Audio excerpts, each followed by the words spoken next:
Hello, and welcome to the 7th episode of Beyond the Haze. Glad you can make it.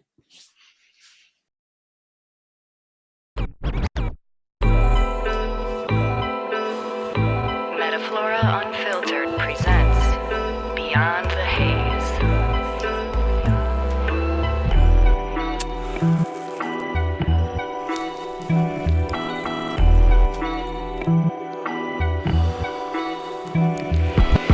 Welcome to MetaFlora Unfiltered.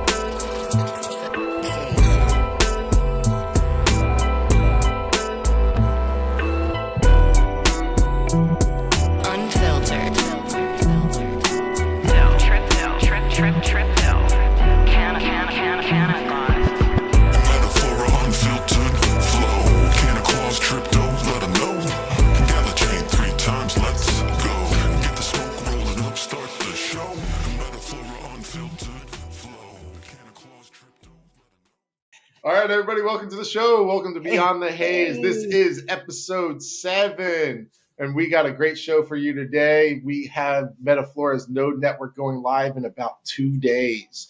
This is the moment everybody's all been waiting for. I know I have. We've been developing this thing. Our first launch of the sale was released during the Gala Hackathon last March. And now we're headed into our node network, generating rewards. We have our seed to Flora token that you'll be able to claim. This is going to be very monumental for us. I hope you guys are all on board. You guys are all situated with your nodes and jumping into our Discord, asking all the questions that you need answered. And today on the show, we're going to be going over a lot of that stuff. How we doing today, Canna Claus? How we doing today, Spacebar? Doing good, doing really good. Good. I'm excited to learn more because I am, for those that are unaware, I'm older and somewhat out of touch and quite overwhelmed with the entire Web3 thing. You know what I mean? There's a lot of terms, a lot of that I don't understand that gloss me over pretty quickly. If you get what I mean. I get lost very, very quickly because a lot of the people in Web3 are used to talking to other people in Web3 about Web3. So when I try to step into those conversations, I may as well be trying to sit and listen to 2 nuclear physicists talk about nuclear physics. Because I don't understand. We strive to make it very easy for everybody across the board. So here's where I want to start. I noticed the difference between MetaFlora and most of what else I'm seeing out there in Web3 is the nodes, as opposed to NFTs or coins, meme coins, things like that. Can you explain to me what a node is and why they are so important to all of this? Yeah, so essentially what the node does is this is the backbone to the entire our entire blockchain. It's going to be storing the data, it's going to be running all transactions, it's how you're going to get your emissions for your tokens and being able to claim everything. And even furthermore, what makes our nodes unique is that it's actually going to be hosting our website completely. So we will reach full decentralization through all these tactics. If you think about it as a normal company would go and have an entire server database that's all underneath their umbrella. What we do is we branch out to people like you, people like Spacebar, people like me, and we spread out this workload for the computer power all over the world. So I have mine running here in Florida. I have another one running in Romania. We have you in Canada running. We have Spacebar there, and we're all running the same software on our computers on a daily basis. So if one goes down, another one still remains up, and we all share in the reward structure of supporting these actions. Okay, so basically it's a replacement for a server, and it differs from the cloud. How? So it differs from the cloud utilizing blockchain. So each unit of measure is through that ledger. Every block that is created on our platform is able to be stored information onto. That block, that ledger of information is immutable. You cannot delete it. You cannot change anything that's been in there. And it also acts towards security. So let's say we have a bad actor that wants to try to skew information on the platform. We have a consensus model that triangulates all that information and decides which information is true and which one is an outlier in the entire scheme of the proof. Okay. It makes a lot of sense. So now, as an investor, how, aside from the daily stuff, how does my node increase in value? Well, for one, as we start building out the platform, right now we are in our MVP. We're in our minimum viable product. Where we are going is solution-based to the industry. We're not just building things because they look good. We're building things to solve problems in the industry. So the more problems that we solve, the more people are going to want to be using our platform, and the more value that we create internally. To answer your question, as we start building these things out, we have analytical platform, we have business to business marketplaces, we have business to consumer marketplaces. We have complete historical databases that we take from commodity trading on a global scale, looking at who the top producers are, who are the top exporters, importers. And we can really utilize this, especially towards cannabis investors or cannabis industry members. So these are all designed to create high traffic through your node, which will increase the node value, is where I'm. Yes, because now we are also going to be having more utilization to the Flora coin. Okay. So as we create more and more aspects of its use case, and we increase our holder count, then coupled by our burning mechanisms, now we're looking at strengthening the value of the token. So there's only 10,000 nodes available. This is a very low count as far as node networks are concerned. If you look around at some of the other platforms that do run nodes, this is a very low supply. And so we have coupled it with what's a normal supply? Ooh, what would you say, Spacebar? I think Gala had an original intent of 50,000. Okay. Yeah, they're at founders 50,000. But what you also see across the board is most networks entered in oversold territory because, I think you guys are doing it right. I think that's a good long-term vision. But it also it allows kind of the crawl, walk, run approach as you guys kind of onboard information. One big area or problem I see something like a network like this and a node network like this solving, and tell me if I'm off on this, is verification, correct? You guys, the industry across the board has a issue and a problem with, is the product at the end table fully verified? Is it accurate?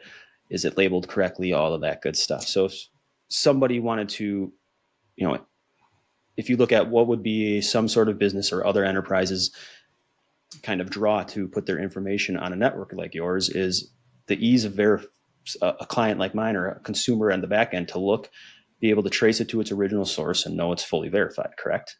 Yeah, that's correct. I mean, right now you'd be able to, in the comfort of your own home, print out labels and create, and falsify records and test results, and put them on a package and sell them out under the table, and but if there was a dispensary out there in my area that said, hey, listen, all of our product is via MetaFlora's blockchain, I can walk into that store knowing I could probably scan a QR code that would take me directly to, if I'm involved, my dashboard or the site, and I could look at the originator of that specific product and its history and know automatically off the bat, like everything in here has been verified. It's on chain. Like you said, was put on chain as a, immutable information. So as a consumer, we could go in, let's say I walk into the dispensary here in Canada and I'm looking at Smoker Farms Master Kush Ultra. And I can go on my chain if they become registered, and I look and poof, I touch the button and I see the history of it as far as they are concerned, how they've held that cultivar and whatever. The lab test results on the batch that I'm looking to purchase today, if they upload it into their block, things like that. Is that what we're? Yeah, that's exactly it. I mean, the industry is no stranger to counterfeits. Mhm. Oh, absolutely. So, And falsified, this would give me as the consumer. One of the biggest concerns here in Canada is that the labs are adulterating the results. We went through a period where there wasn't a single thing on the market below 30%. Now, as a consumer, I can tell you that I hadn't seen 30% anywhere until legalization. It didn't exist because it doesn't. Well, testing didn't really exist that much either, though, did it? Not too much, but it did here in Canada. They've had to have it lab tested for almost 15 years here now. So it has been quite a while. And most of the lab results showed 23 to 25. I see what you're getting. 26%. We switched from pure medical to a recreational market, and suddenly everything was over 30%. Now, was that the growers adding keef? Was that labs picking? All right, there's a few layers to this, because one, we can create a hierarchy of more respected laboratories in the industry. So if you're going to scan and be like, oh man, they went to XYZ, these guys are always super on point, or they went to ABC and they're like, well, these guys' test results are always completely skewed. And if we look at the product lines of the same strain, they shouldn't be varying that much from cultivator to cultivator. So if we get enough of them, the great side effect of this will be the labs will get known and rated as well. Because right now, none of the consumers know who the labs are. We don't know which ones are the good ones, which ones are the shysters. Our regulatory boards are trying to step on that and get it better. And we've seen an improvement because it's the stores and some of the other producers that are like, there's no way this is testing out at 36% raw flour, because it's biologically impossible for one.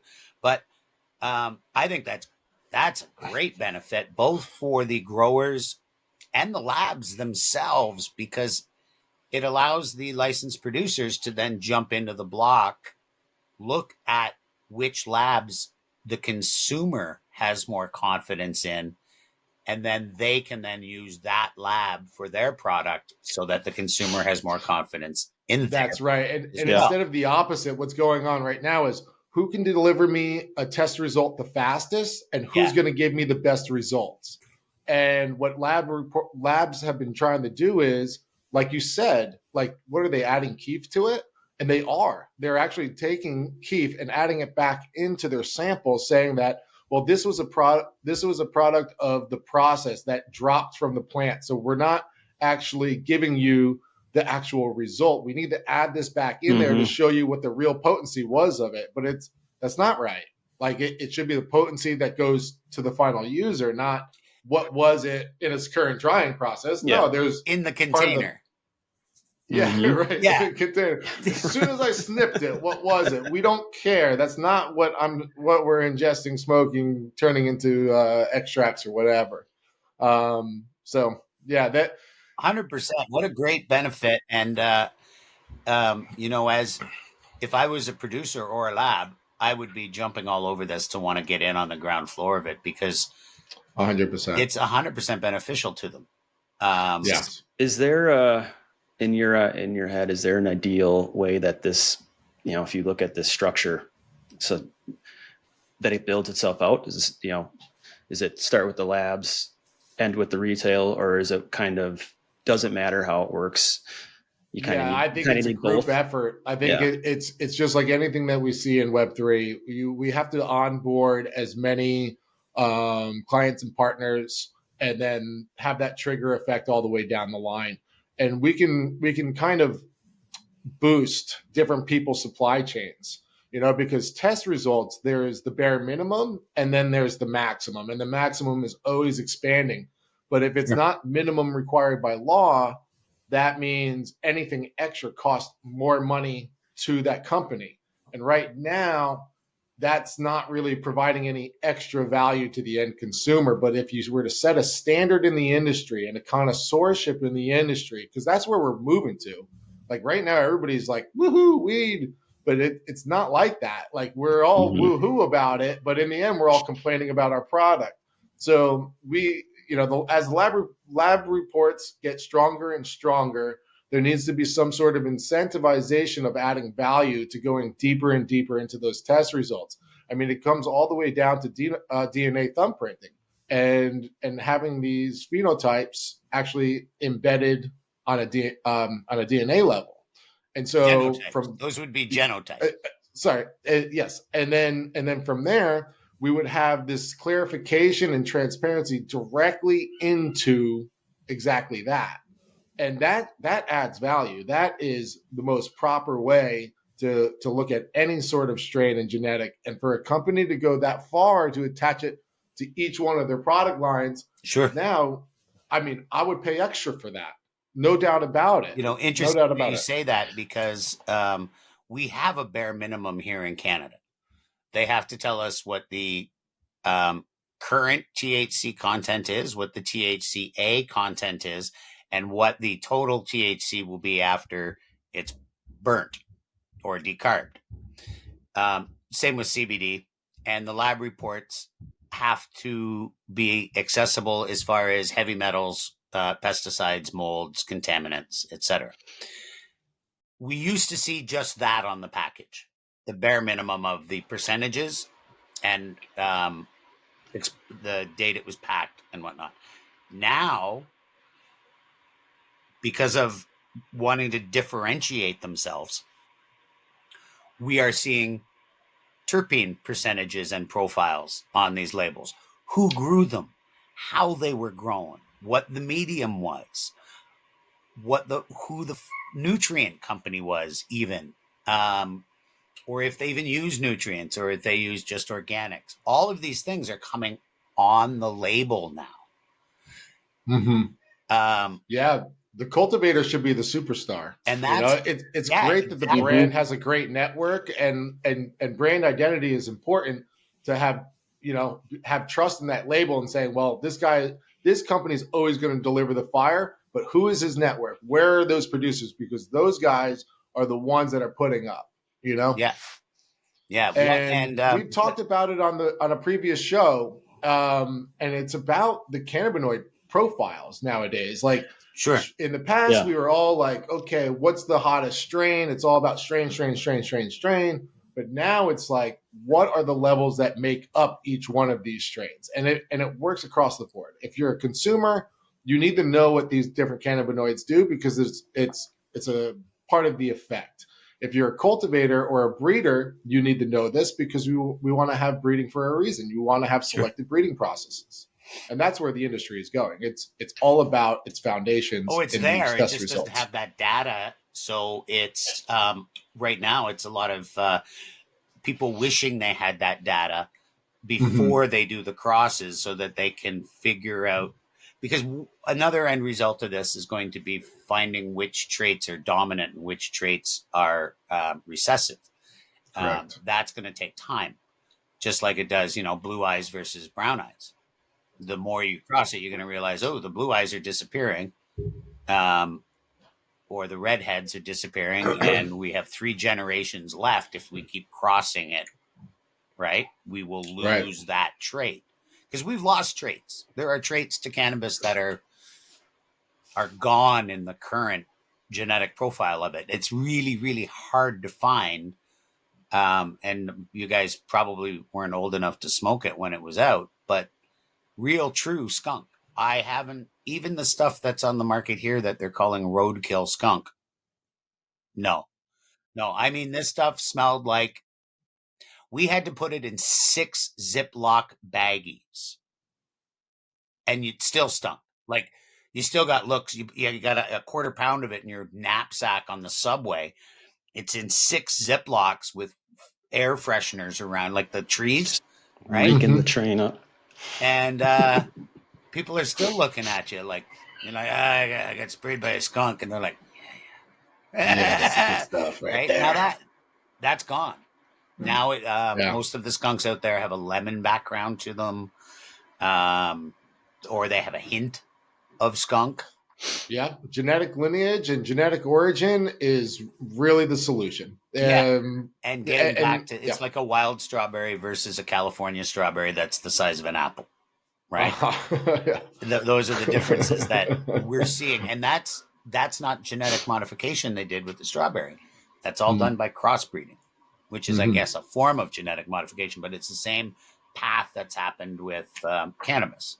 Right. In that we're getting a lot of those California giant strawberries, but they don't taste like strawberries anymore, right? They taste like apples.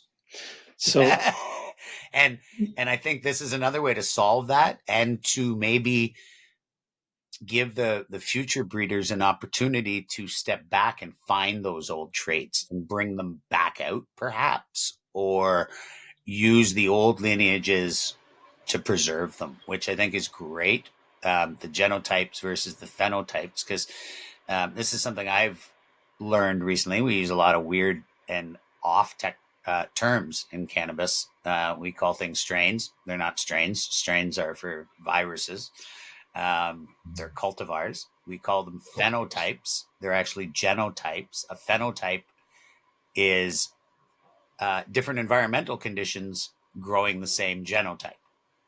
So if you grow what we formerly called a strain, say Jack Hare, which we should now call a genotype, but if you grew it in 4 different types of environments with, say, different humidities, temperatures, slightly different sunlights, everything, you're going to get 4 different characteristics from the same clones. You might get high color from one, and those are what we call phenotypes. So, it's interesting, and I'm sure there's something else like that type of knowledge is another thing that can be added to the base, along with all, of course, the medical studies that go along with it. And I know you have already grouped areas for that on the MetaFlora page.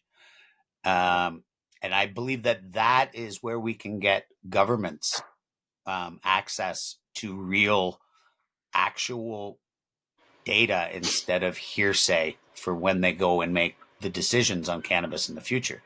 They can have real verified data and information that they can go to their legislation with, and then go to their legislative bodies and say, here's the evidence to support why we have taken this position. This is all verified. There's no hearsay. There's no stigma. There's no BS or fluff attached to this. The verification process is right there for you to see, so that if you doubt what you're reading, we can prove you shouldn't doubt that. Because, that's the greatest barrier that we have. I just saw somebody post another thing today, another politician speaking out about cannabis from SAM, I believe it is, an organization in the States, stating how they made, it was the governor of Virginia, and he made a slew of statements that were simply lies, but he's been told them by lobbyists. So this will give someone like him the ability to have a lobbyist sitting across from them saying cannabis causes psychosis. And they can go, wait a second, I just read that it doesn't. And here's 12 studies verified, proved that it doesn't. How can you sit across from me and say that? Could you have counter evidence? And they won't have it, because our sites and site would not verify it, because it's not true. Right. And I think that is another great benefit, and not just another reason for anyone in the industry to get involved, or anyone Like I know they're going through this process in Ireland right now, and in England right now, and in Australia right now, about trying to figure out what is the right path that the Right. government's taking And legislation, right. And by bringing your company into this, you're or your government. supporting, yeah, you're supporting this type of change towards your government as well. And the accolades that you have there, like you have recognition forever. Like even if something happens, you sell your company down the line, but all your work, all the things that you had devoted towards this industry will always be there in order to form these foundations for the next 10 or 20 years. And then once you have your node, it doesn't cost any extra to keep uploading your information, does it? Well, there will be some things in there that that you'd be utilizing your Flora token for, perhaps by submitting articles. But again, you're getting your rewards on a daily basis, and what you're looking at doing is, being able to spend that currency on the platform, utilizing it essentially for free or at a discounted price, and then that kind of melds into the different marketplaces and being able to utilize it to your advantage. So you get enough traffic, it's going to be self-sustaining for sure, and even Right, and you're at an advantage. You're at an advantage. You're getting these tokens every single day, whereas somebody who's not running the node is going to have to go onto an exchange, purchase them, and then be able to utilize the platform to its fullest. Oh, okay. So not just node holders can utilize the platform. That's right. There It's are the most definitely going to efficient be and cost-effective way, but yes, we even as a node operator, you're going to want to see the grandeur population using this. We don't want to limit it to a couple thousand people. We want to onboard the entire world. let's say I'm somebody who is a licensed producer or a lab or a government, and I want to access that information and perhaps upload some of my own, but I don't necessarily want to commit fully yet to purchasing a node and whatever. I can still access it with nominal economic input Yes. and see how it works for me and see what happens next. But whatever information I put up there is always going to be there regardless. That's right. Wow. That's 100% That's an added correct. bonus, because that doesn't happen with the cloud, right? You put your information up and then you don't subscribe anymore and your information's gone.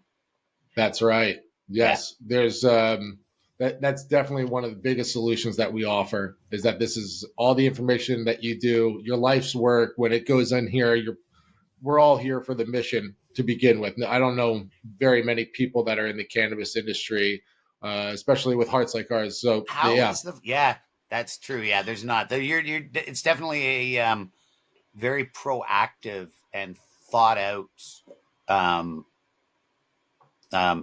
tool, for lack of it. It's a tool for everybody involved in the industry, and not just cannabis industry. I can see this entire idea being moved forward in things like engineering, or even like medicine, nuclear physics, since I brought that up before, right?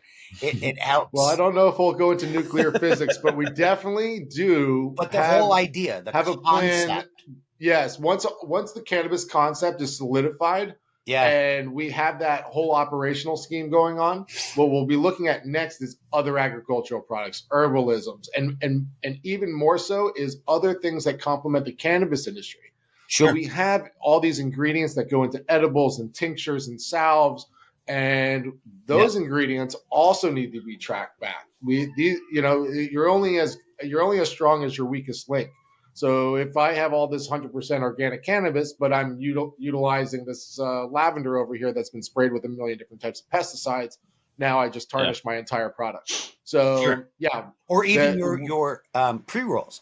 I read a study not too long ago that showed test results on cannabis that was sent in with 0 contaminants. It passed every single time. And then when they sent them their pre-rolls in, the pre-rolls didn't pass because they ground everything down, including the not the filters, but just the paper that it was surrounded by.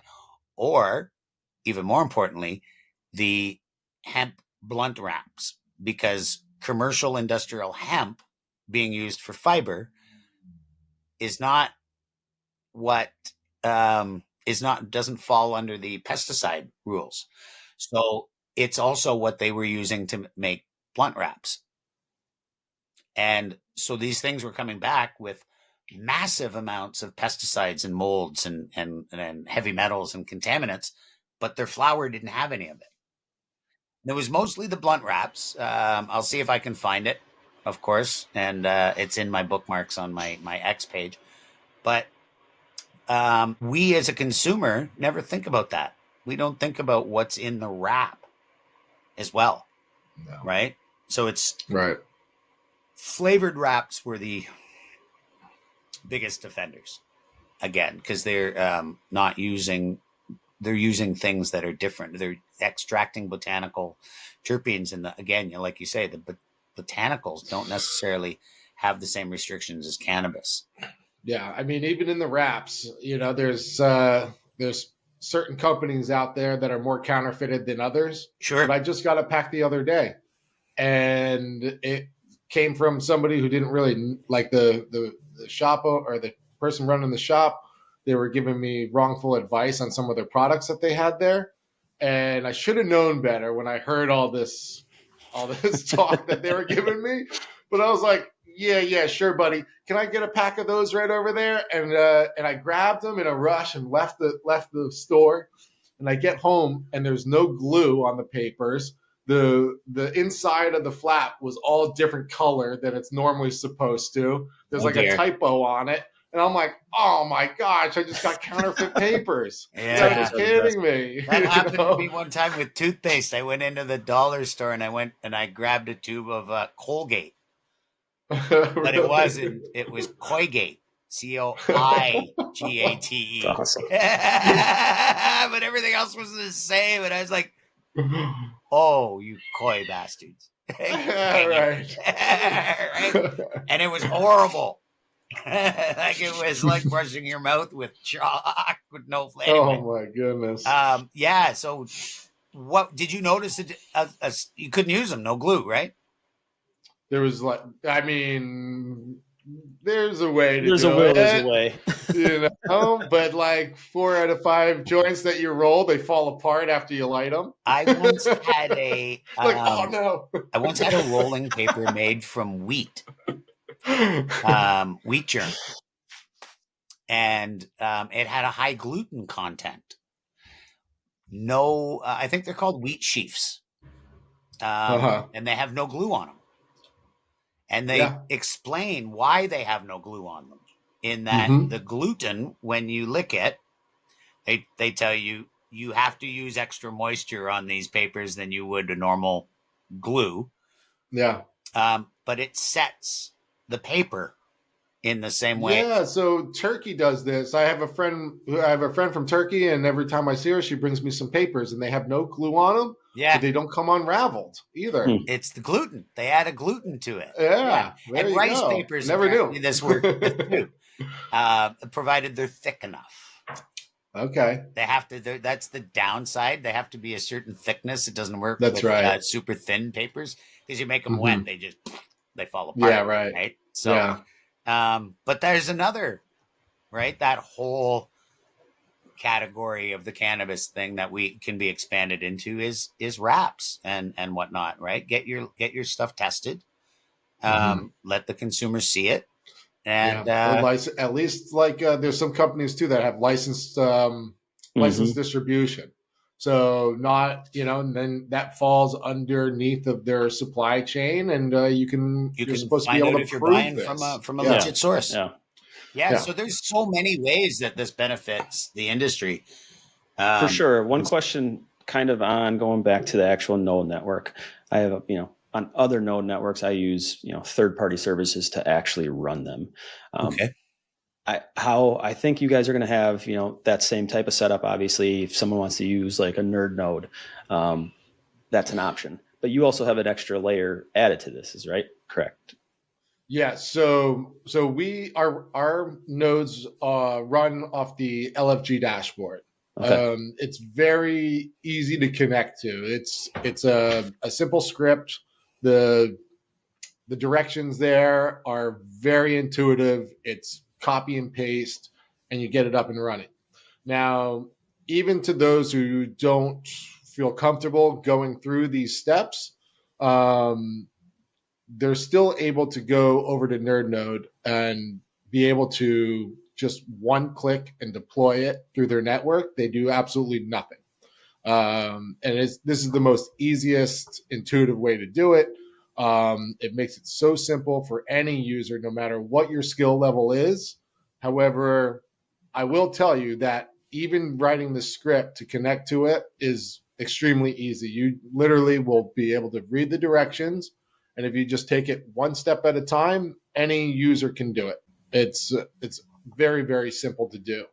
And that node, so when that node goes up and running, it'll be present on the LFG dashboard, but also on the MetaFlora dashboard. So when you log into your profile, you'll see, a green dot next to your node saying that it's on, how many hours a day it's been on, and how much seed token that you've received on that daily earnings, and how much you have in your total supply. And if you want to check back, you can go right back to the LFG dashboard and just verify that the information is correct. So there's double layers there.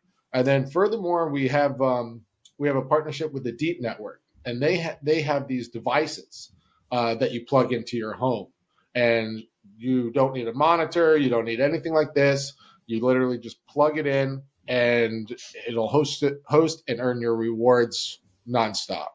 And this is what we recommend. We definitely recommend getting one of these boxes. It's true decentralization. Like if you were to go and use another VPS system, you're essentially hosting into cloud storage. Mm-hmm.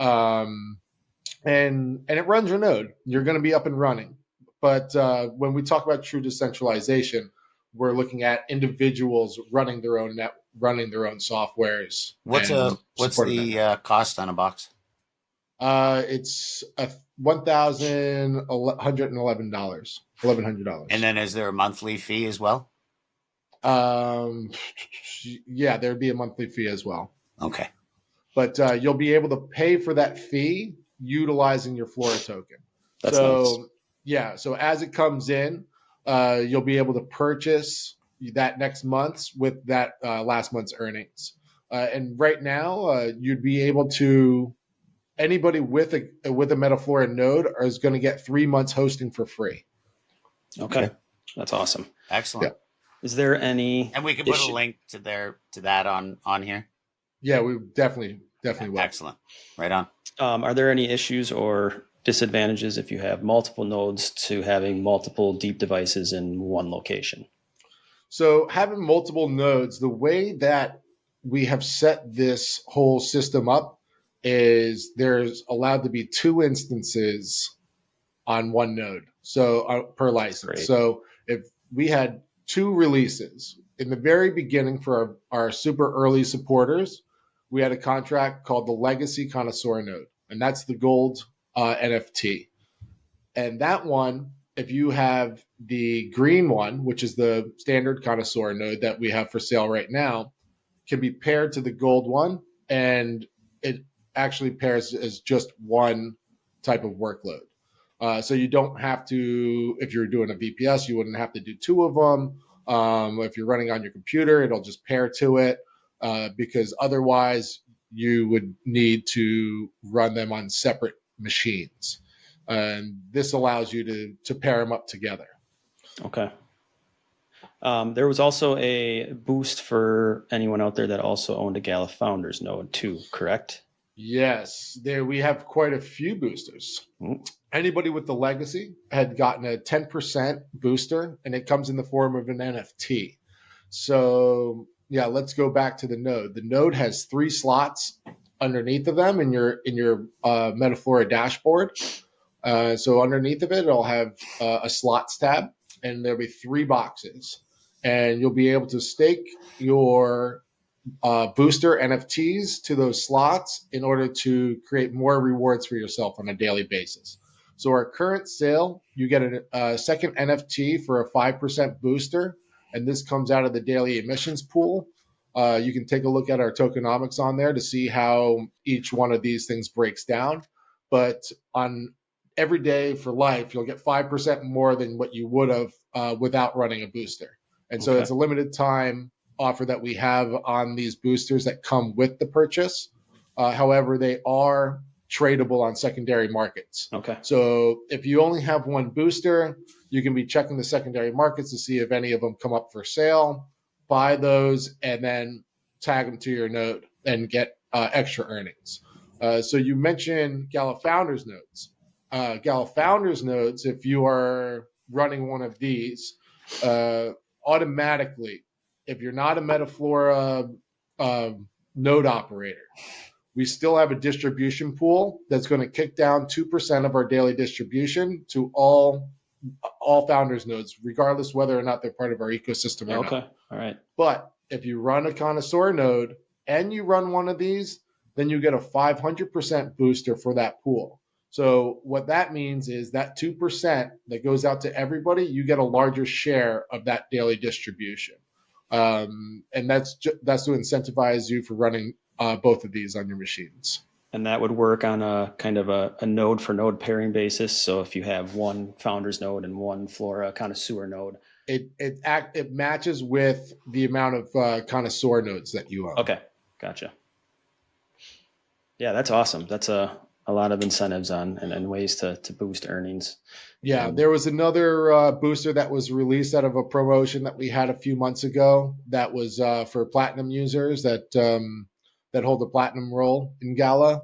And so, yeah, there's multiple ones of these NFTs that could be hitting the market at any time, and it's on secondary.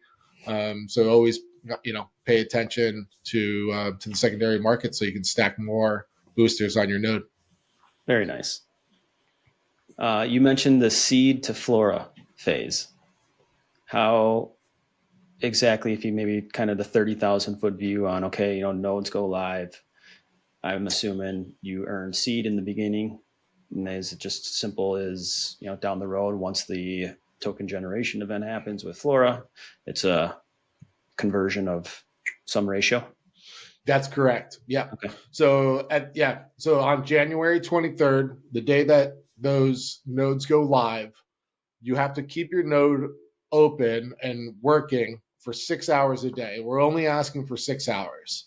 Okay. And as long as you meet the uptime requirement of 6 hours, you'll get your seed emissions for that day.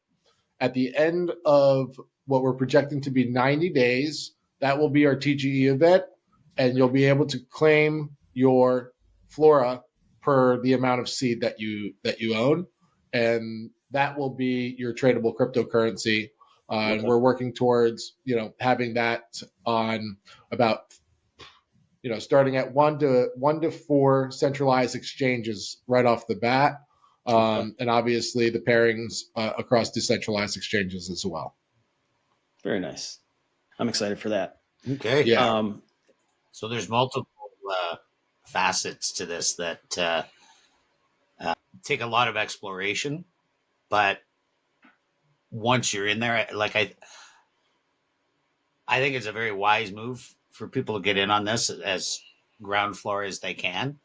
I think there's enough information to already that we've discussed as someone who's kind of outside the thing to say, yeah, this sounds like the future. It sounds like it could be very it's beneficial, and there's a lot of aspects to it, but I would have enough information now to say, yeah, I think it's worth it, and then continue to investigate how much more I can do, because there are even more levels to this than what we've already discussed. Like a lot of them. That much I know just by jumping on the website. For sure. My head goes to the Yohai episode we did and all of the importance behind, like you guys had mentioned, the strain testing and how important it was, where results completely depended on keeping certain cannabinoids together. As soon as you separate them, you couldn't, you weren't generating anything close to it. But yet just the amount of levels that verifiable information that is accessible immediately on a chain that can outlive its creator. Sure. Some powerful stuff. Yeah. And like even the space experiments, right? Like once the data from that is there, and future generations that are on Mars who are looking at their plant going, why is that happening? might find the answer for it in the stuff that they did or are about to do in a matter of weeks, I guess, now at this point. Once Right. they have that data and they put it on the chain, 4 or 5 generations from now, they might go, oh, this happened back in 2025, and here's the data that shows it, and that's what's going on here today. Here's why. Right. Because Joe left the hatch open and some of that space radiation got in, and it obviously caused this problem. Joe, don't do that again. Right. I mean, and on top of that, it's a smart chain. We have our own built-in AI platform on top of all of this. So when this type of information goes in, AI is on our side to triangulate all these different data points and gets to the root cause of all of your questions that you want to ask through the database, through all the research and development, through all the medical publications that come on, and really give us an easy answer every time. Wow. So Yeah. it can a user can just jump in and say, take a picture of something growing on their leg and go, what is this? And can I use cannabis for it? And See, I would say that we're not there yet, but eventually, but Mhm. eventually I wouldn't. Why not? I mean, the technology is right there at our fingertips. but they could type it in maybe and typing it in is right around the corner, right? okay. And it works on multiple levels. It works on an industry level. It works on a consumer level, distribution, whatever. So Every single layer of the industry. type in the and- genotype name, Jack Hare, for Yeah. example, and poof, all the information on Jack Hare is going to come up. Right.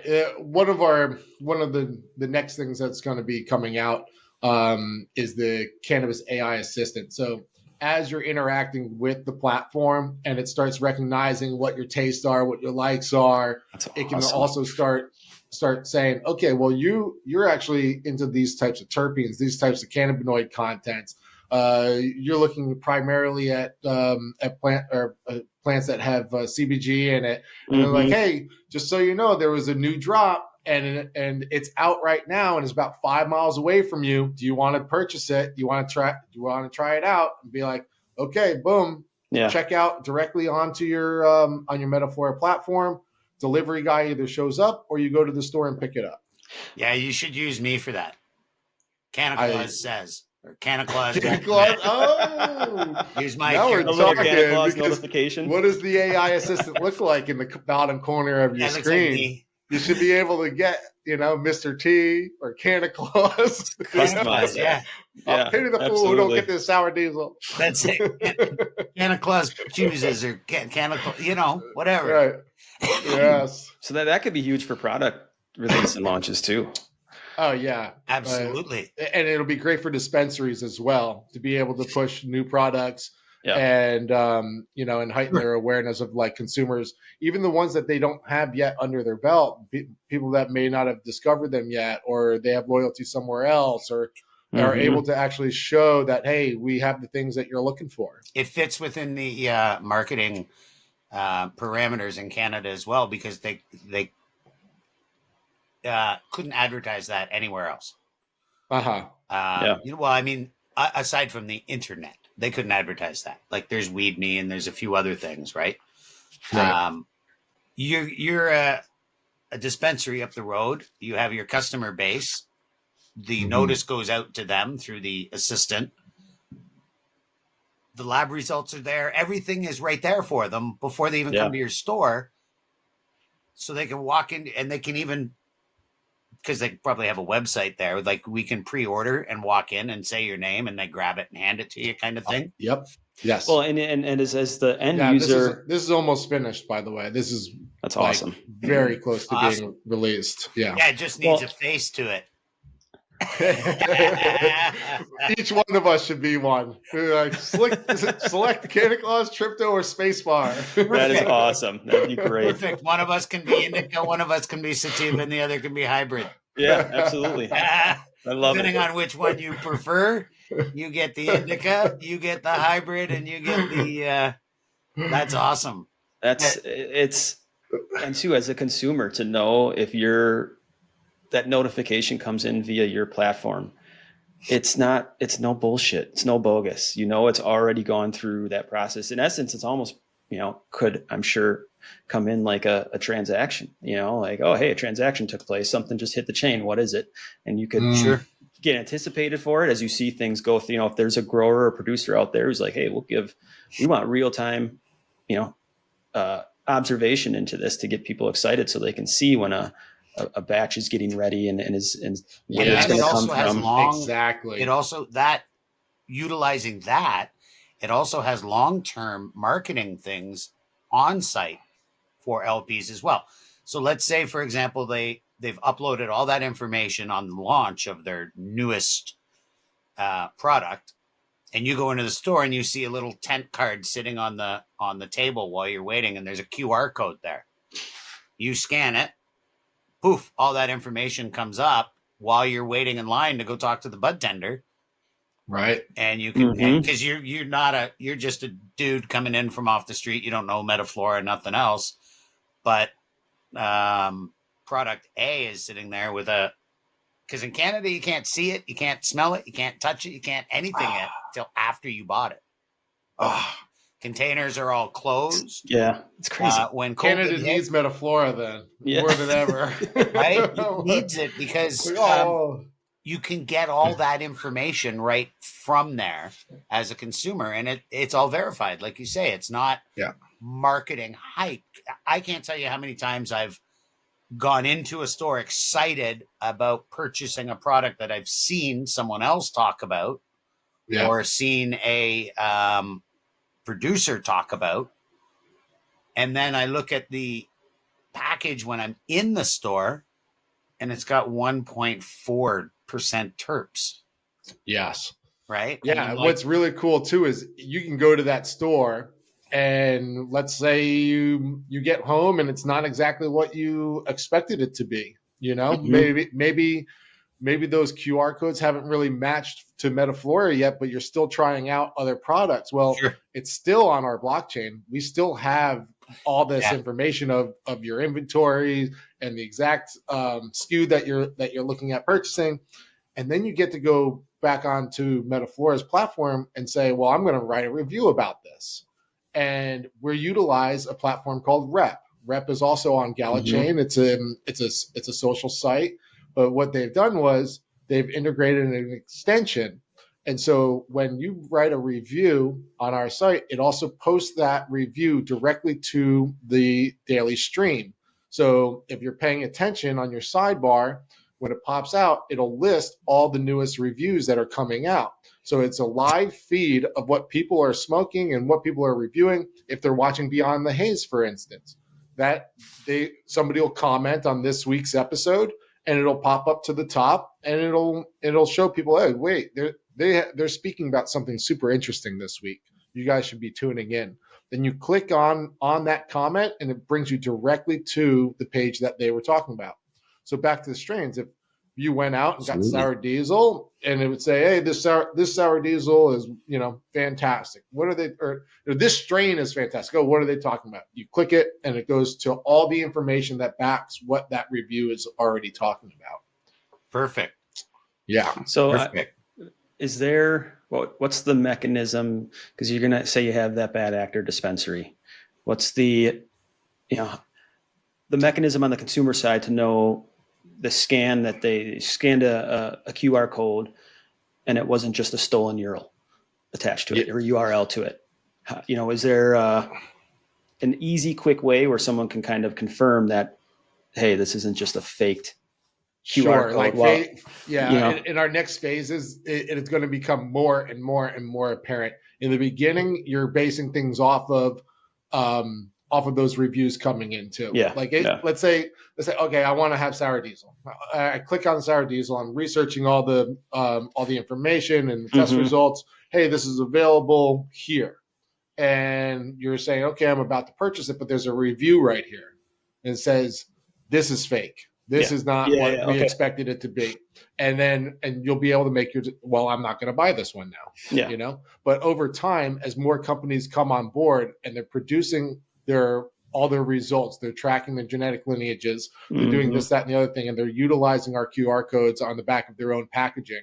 Now it's solidified to its fullest extent. That's when it really and we'll kicks even in. be able to verify products not in our database. You see, like they won't be able to escape the fact that they're, there's a tag on them. Yeah. And if it's an external producer rather than the dispensary, I'm sure they can list where their products are available. So you walk into one, scan the QR code, and it says, no, I'm sorry, this one is not actually available at Salmonella's Cafe. Right. Mm-hmm. Right. So that's right. If you're buying it there, it's fake. Mm-hmm. Same as we spoke about with the wraps, right? Yeah. Same deal. Yeah. To go back to the AI assistant. Distributor. Yeah. What's nice about the AI assistant too, it's like, okay, I want Master Kush Ultra, and they're like, well, no, everything's sold out right now. But all these cannabinoid profiles and terpenes, they match up to this strain. It's very similar to what you want. Do you want to try it? Sure, it's really close. Or you're going to have to drive 40 minutes away to go find the real thing, Yeah. Brilliant. So, yeah. Well, and I imagine with the AI assistant too, if you're in a certain area, obviously it's going to, an alert system to low review dispensaries or products being sold in your area, almost like a preventative warning type system would be pretty easy as well. Yeah, exactly. And that's pretty much built in without without even trying, There's just so many facets to this. It's almost mind boggling. Listen, people that are watching, if you have any questions about the MetaFlora network that we haven't answered yet, please leave some of them in the comments, and we will, or at least Greg will go through them and have a look and see what he can answer in the next episode. Or obviously we'll respond to them as we can on the page, but let's look at those. And if you have any questions, we'd love to be able to answer them as well. Because I'm sure that you're all a lot like me, and that answer to a question usually sparks two more questions. And we've got a lot of answers so far today, and I have even more questions. Like my creative mind is now like, okay, so I got a node now, and I can upload information, and oh my, what else can I do? Right. And how adaptable is it to my ideas versus their ideas? And I already know that MetaFlora is wide open to great ideas. So, the more people ideas that they come up with that you haven't thought of or we haven't thought of, that can be adapted in. I'm sure they will be. You grow according to your the people that we're working with, and node holders sound like people you're working with rather than just investors. That's right. They're far more than investors. The users themselves work together with the app, and the more that do, the better it gets. Yeah, the people who are interacting with the platform are of huge value. I mean, we have this disconnect between the industry. The industry drives it all, right? We have all the producers. We have that huge network of laboratories and researchers. But also, the thing that matters the most is the consumer. It's the home growers. Yeah. If a home grower can take this seed in from a large scale facility and put it in a tent and get completely different results than what's advertised. Now we're looking at something on a smaller scale. All this information, no matter how micro it is valuable on the grand scheme of how we create genetics and how do you choose it for your tent? Like which ones are best suited for you there? Right. And that information is just as valuable as what we receive from the industry side of things.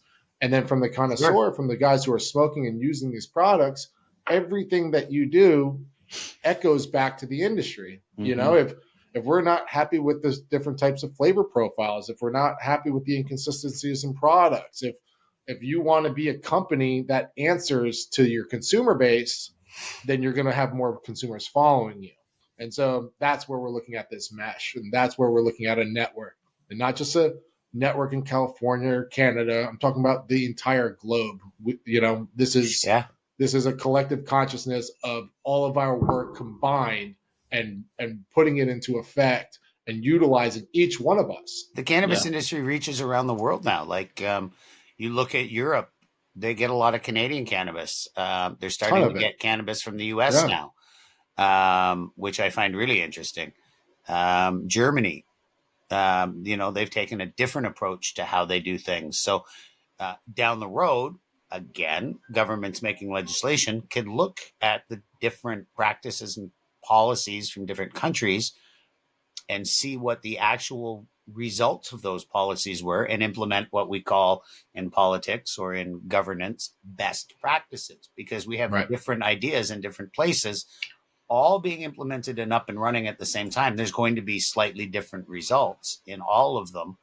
And whatever that government is looking to accomplish, there'll be real verified data right there for them to access and once again form a decision on. If I'm trying to buy 10 tons from Canada, and now how the way that these business to business marketplaces work right now is, I got this much, it costs this much, do you want it or no?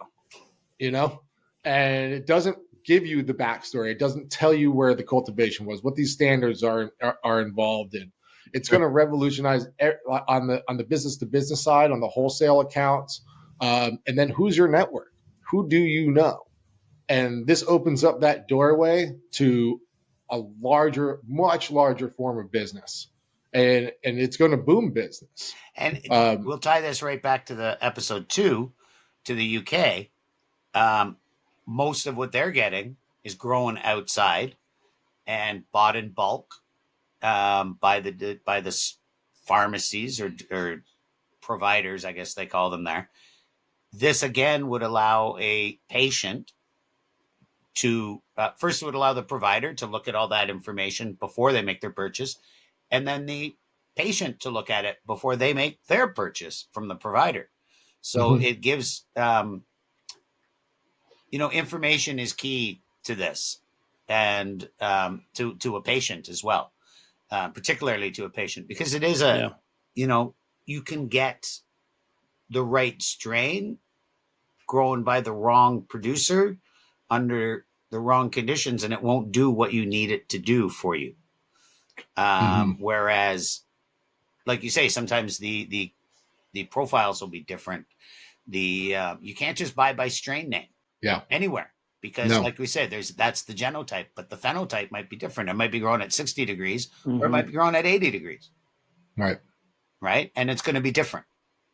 Or it might be grown hydroponically versus in soil. It's going to be different. So, and all those conditions will be in that data as well by the producer and the grower to say, look, these are the conditions it was grown under. And the AI, again, will be able to look at that and say, this matches up to your needs. It's grown under similar conditions to the Master Kush Ultra. It's got a very similar profile. It's a similar genotype, grown the same way, the way you like. So, and even prices in various areas will be in there as well, I'm sure, because we have to have industry reports. We need to have, the industry reports are going to be absolutely huge, because based on the data that we have, just on the plants and its forms of productions, but then how do they excel in different areas of the world? Where am I importing to? What different sections of the world are more interested in which types of genetics? And furthermore, we can also track the legislation changes, especially right now, where everything is getting brand new. And on a daily basis, Clark, every day, I saw a tweet, I saw this, and it's every single day there's something fresh and brand new. And so it's very important, especially for those already in the industry or anybody who wants to get into the industry. We need this sort of information there. The analytics are invaluable. They are completely essential to gauging what we do next and what we do in the garden, or how do we enter a market? Who do we enter the market with? we're providing a solution at every step of the way. But we're not only doing that. We're also want it to be fun. Like I go on the platform just to browse genetics. I like to read the reports. I like to read guides.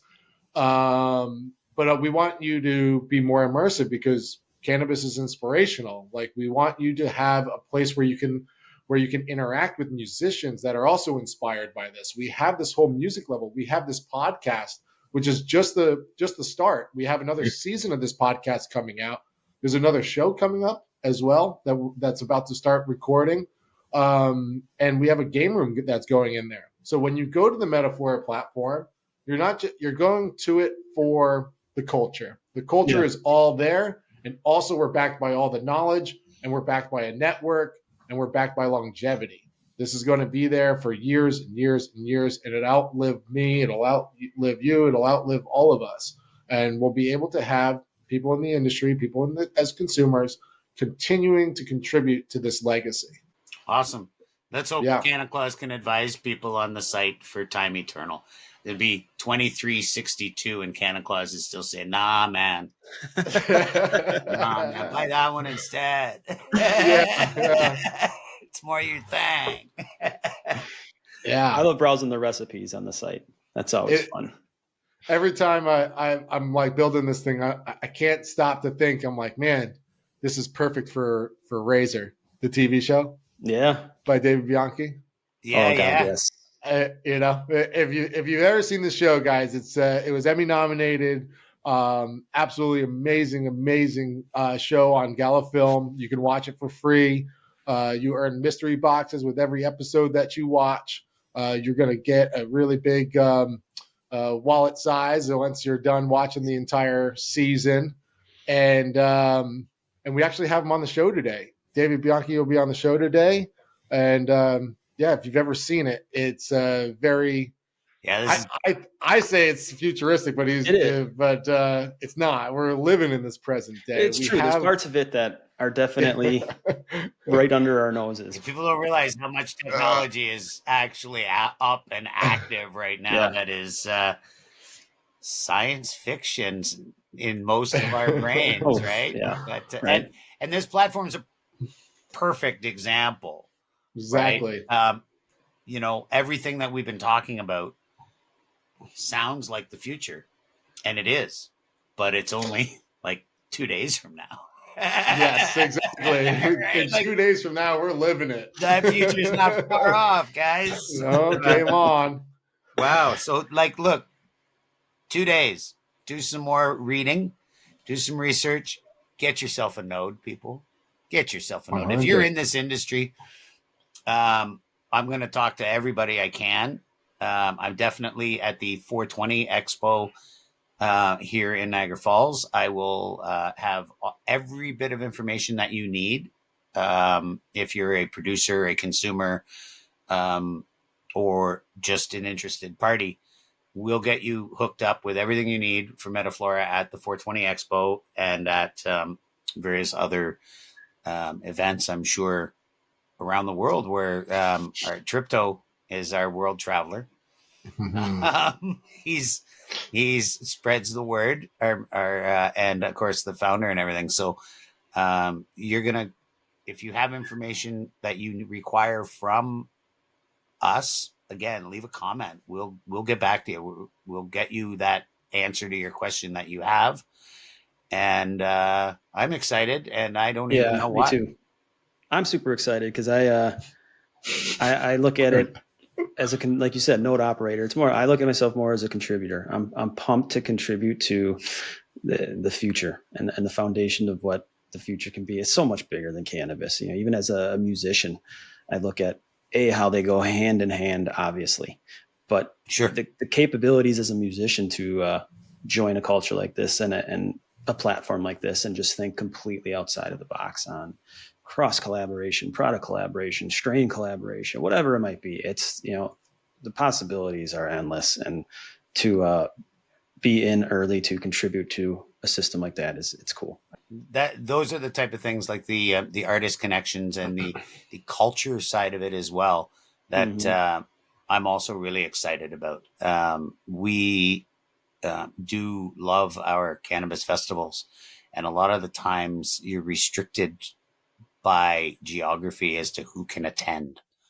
And I think that this type of thing also opens itself up very much for us to have our own MetaFlora cannabis festivals, which is coming at you very, very soon. I think we might announce something on the next show, to be honest with you. Nice. Yeah, we have a lot of stuff cooking there. We got we have a new partnership with Lionheart Entertainment. We're pushing things through with Elysium. We were hoping that we can have some nonprofit events coming up for you there as well, coming soon. And like Clark said, he's like, we need to be everywhere. You know, not everybody can join us in one location. So there's a lot of pieces being moved. And we can connect physical locations with virtual locations as well. So 100%. like you can do your thing down in with Elysium. Well, I can be up in Manitoulin on our piece of property. And I'm coming. Oh yeah. I'm coming to yours too. But yes.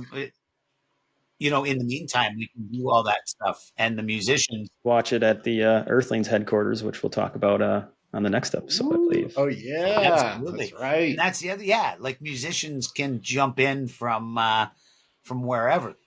We had these friends come up with this thing that they called the Perpetual Peace Project. It's since disbanded, but it was in the very early. I'd say it's close to 20 years ago that they came up with this, what they thought of as the Perpetual Jam, which is people could join that jam from anywhere in the world and just start playing their instrument or do whatever, join the music, and they could drop out and someone else could jump in, and there would be always a continuous jam of music 24/7 from all over the world. It's awesome. Wow.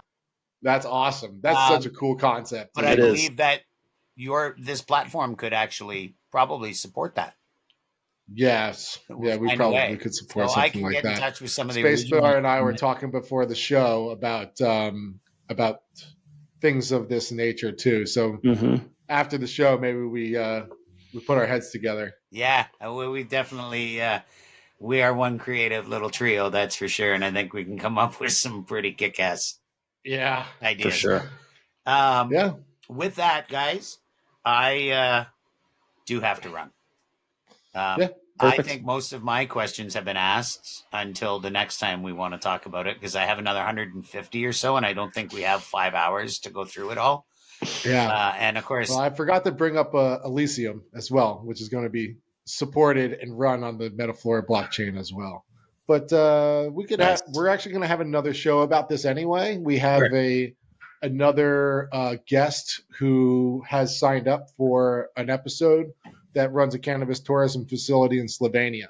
So we can talk a lot about Canna Claus's, your endeavors, my endeavors, and how it relates to what they've built over there. And it's absolutely amazing. And I just got reached out by somebody in the UK as well that wants to create a similar that's what I'm talking about. Similar thing. They talked about and you know, this is one of my biggest things. Like Elysium was just the start, talking to you and what you're setting up over there, and meeting the guy from Slovenia, and now hearing about what's going on in the UK.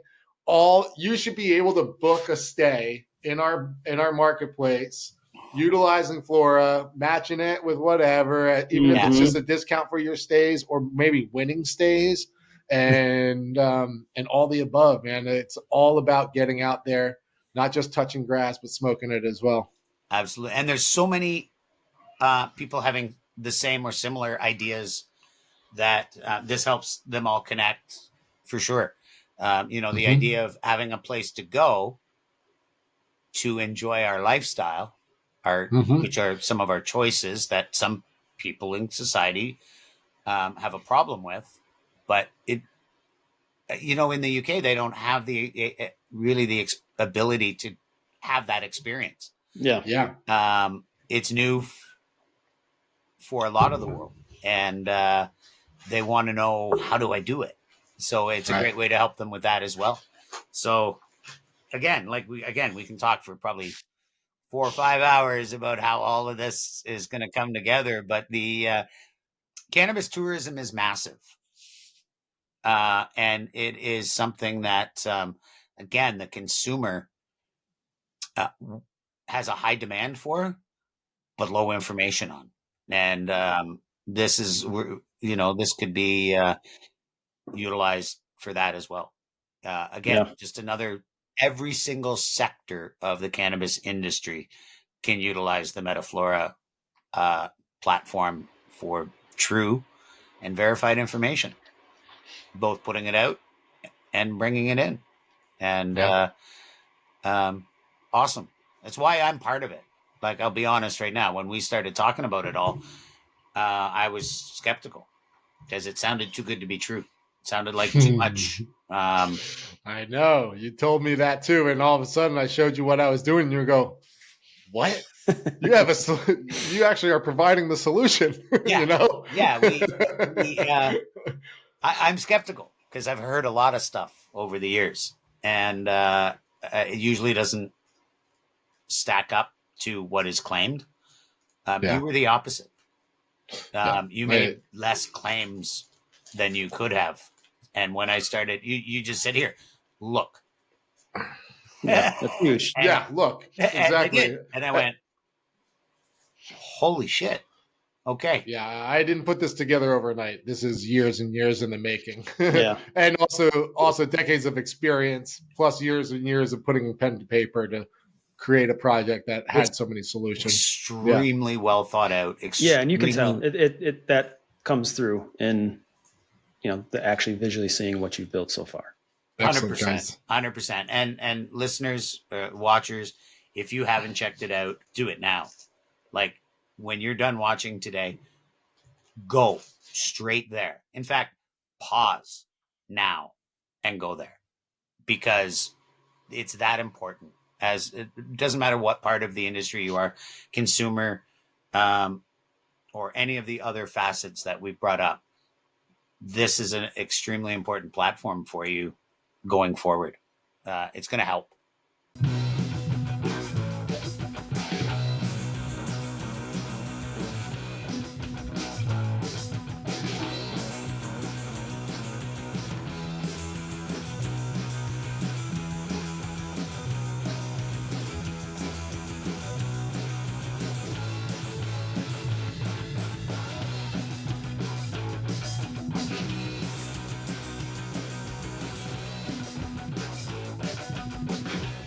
Yeah, let's bring up our next guest. Absolutely. Let's bring up David Bianchi. He's a multi-hyphenate actor, writer, filmmaker with over 120 professional credits in studio films, major network TV, including Queen of the South, Resident Alien, SEAL Team, and of course, the Emmy-nominated RZR. Everybody, David Bianchi. Hey, David, how we doing today? Doing great, man. Happy to be here, man. Excited to have a cool conversation. Yeah. How you been? It's been a long time. Yeah, it has, man. I think the last time we saw each other was we were in San Francisco, I think, at the Gala Hackathon. Yeah, that's where it all began for MetaFlora. Mm-hmm. Yeah.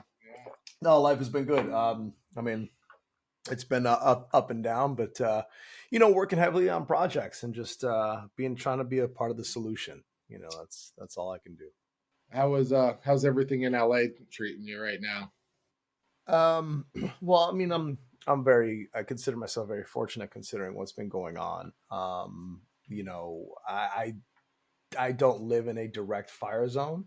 And so, we had a near evacuation order, last week, but I didn't have to. But I mean, so many people are suffering right now.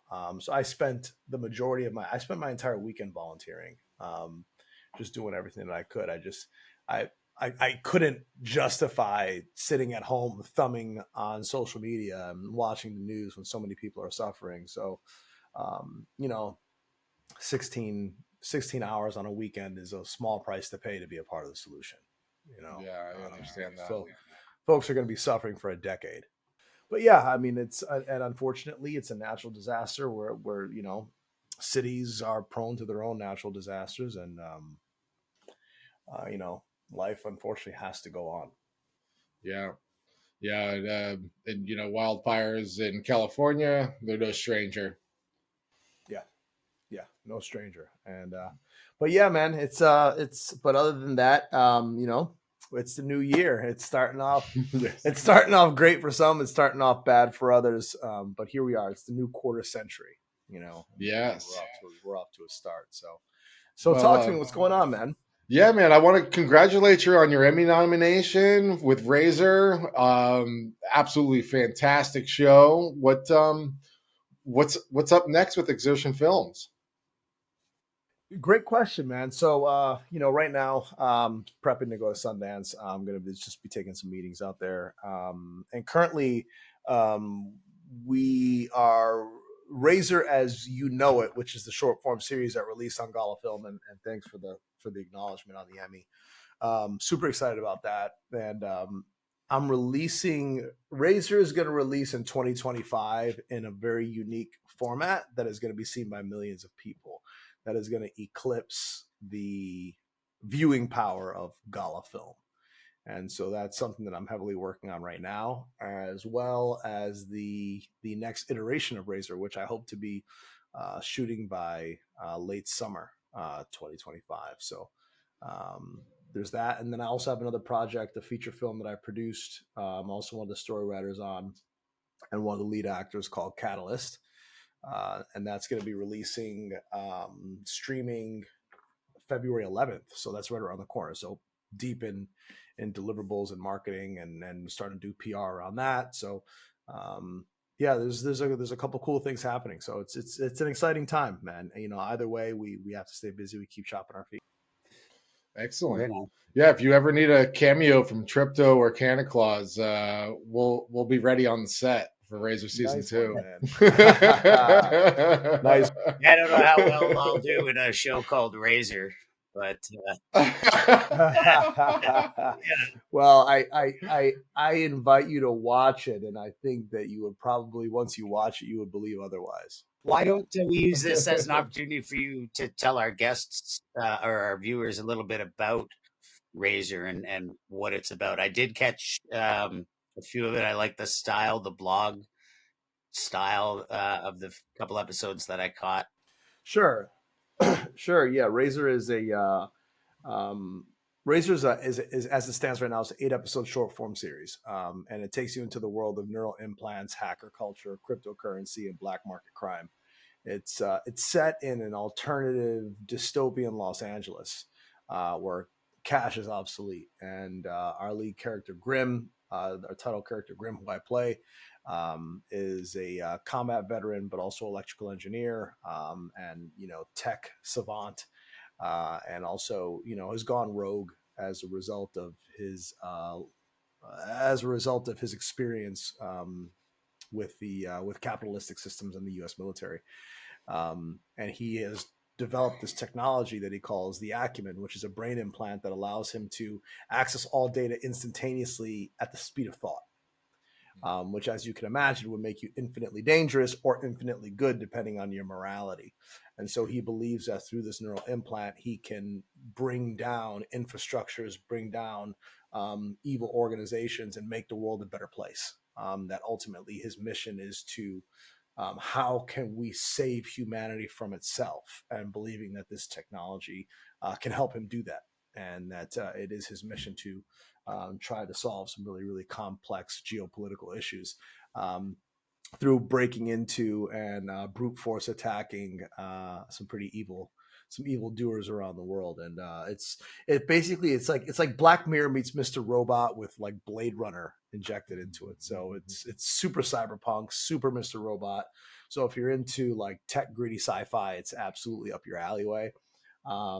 I haven't met a science fiction fan that has watched it that didn't like it. And obviously being, taking it all the way to the highest levels of television and being nominated for a primetime Emmy is definitely a big seal of approval. So yeah, man, that's the vibe, and you can watch it right now for free on Gala Film. So you just go on Gala Film and set up an account with an email address, and you can watch all 8 episodes for free. I did that myself, actually. Just the other day, set up a Gala account, And it was easy, like a matter of minutes. And then on top of that, I got some emails from them for mystery boxes for shards and whatnot from other films. So that or other, it was actually a video game, one particular video game, and they sent me 5 of these mystery boxes. So I got a nice little collection Mhm. already going on Gala, and I did manage to grab an episode or two, and I'm gonna watch the whole thing. It's a bingeable series for sure. You learn while you're entertained too, which is kind of cool. You got some great thought into it. Projection of what could possibly be coming for us. I see a lot of my stepfather was actually one of the first people to get a brain implant for Parkinson's disease, which was the first thing they used brain implants on, and it was a long, long, long time ago, over 20 years ago. Um, and back then we thought, I wonder if we'll ever crack the computer language that the brain uses so that we can then recreate it outside and they can communicate, and eventually you can just download yourself. Yeah, every time I watch it, I feel like there's some sort of present involved in this. I know it takes place in the future, but as we look at like what I'm building with MetaFlora and these databases and this historical information and just really storing everything onto the blockchain, like we're almost like right there. Like Santa Claus said, his your father, right, with the brain Yeah, my implant, stepfather. Yeah. your stepfather with a brain implant. I mean, like we're we're already in this futuristic society of what Razor is preaching here. Yeah, and I think, and something to note is that Razor isn't necessarily a futuristic drama. It's an alternative reality that happens to have some sort of future tech.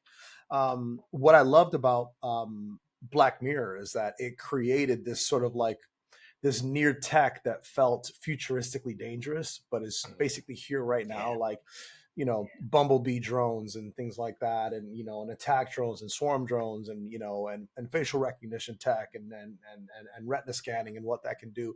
And so in the world of Razor, like I augment some of those things, right? And so the story was inspired by Elon Musk Neuralink technology.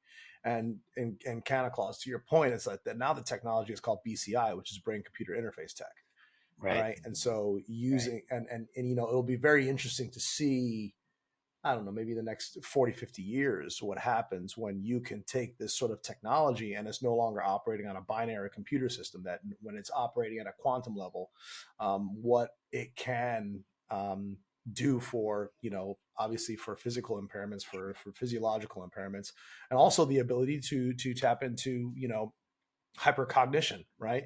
If you think about like this kind of implant that Grim has, which is the ability to download, transmit information in a nanosecond, in the mind of the Pope would do certain things, but in the mind of Kim Jong Un or Vladimir Putin would do very different things.